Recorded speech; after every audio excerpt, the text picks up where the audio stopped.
আর এবার নজর রাখি মহিষা দলের দিকে। মহিষা দলের পারিজাতে দশমীতেও দর্শনার্থীদের ভিড়, রাজ্য জুড়ে এখনো দোগ্গা দোগ্গা। এই মুহূর্তে ছবি দেখাচ্ছি পারিজাত পুজো মণ্ডপ। মহিষা দলের এই পুজো মণ্ডপে আজকে ভিড়ের ছবিটা এই মুহূর্তে কেমন অবশ্যই আপনাদের দেখাবো। তবে এবারে তাদের থিম মাটির ঘরে মা। সুজিত ভৌমিক রয়েছে সরাসরি আমার সঙ্গে। সুজিত, শুভ বিজয়া তোমাকে জানাই। আজ দশমী, আর দশমীতেও পারিজাতে সকাল থেকেই দর্শনার্থীরা ভিড় জমাচ্ছেন। এই মুহূর্তের ছবিটা ঠিক কি? কারণ সন্ধে তো অনেকটাই হলো।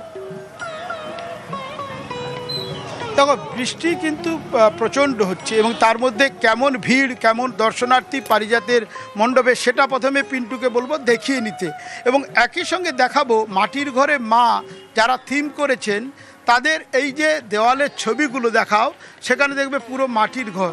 আর মায়ের কথা যদি বলি তাহলে দর্শনার্থীদের সঙ্গে কথা বলে নিই। সেখানে দেখতে পাচ্ছি আজ যদি বিজয়া হয় তারপরেও কিন্তু দেখতে পাচ্ছি যে মানুষের ভিড়। তুমি আজকে তো বৃষ্টি হচ্ছে, দশমী, বেরিয়েছো কি মণ্ডপ দেখতে দেখতে যাবে? হ্যাঁ, আজকে আমার ইচ্ছা, আজকে যেহেতু শেষ দিন ওই জন্য সব জায়গায় ঠাকুর দেখা হবে। আর তো দেখতে পাবো না, একদম 365 দিন পর ঠাকুর দেখা হবে, ওই জন্য সেই জন্য চলে এসেছো। এই তো 365 দিনের অপেক্ষা থাকবে। আপনি কি ওই জন্যই বেরিয়ে পড়েছেন?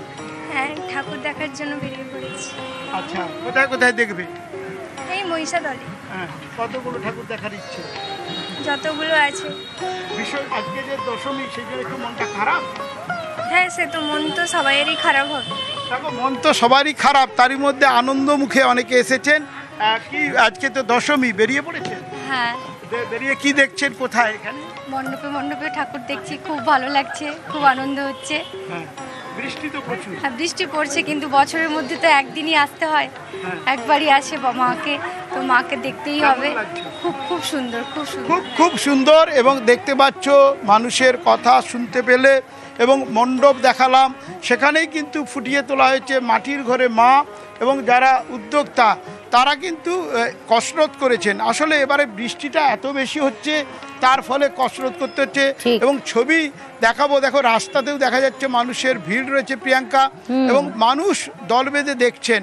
কারণ 365 দিন বললেন বটে, আসলে আগামী বছর কিন্তু মহালয়া অক্টোবরের 10 তারিখ। তার মানে কি, যে 1 বছরেরও বেশি অপেক্ষা করতে হবে। সেই অপেক্ষা করতে রাজি আছেন। তুমি ঠাকুর দেখতে বেরিয়েছো, তাই তো? কোথায় দেখছো এখন? মহিষাদল। কটা ঠাকুর দেখবে আজকে? দেখি যতগুলো আছে ততগুলোই দেখবো। এখানে কেমন লাগছে? খুব সুন্দর। অর্থাৎ আজও কিন্তু ঠাকুর দেখার হিড়িক দর্শনার্থীদের। পারিজাত পুজো মণ্ডপের ছবি দেখাচ্ছি আপনাদের। মহিষাদল পারিজাতে পুজো মণ্ডপে এবারের থিম মাটির ঘরে মা।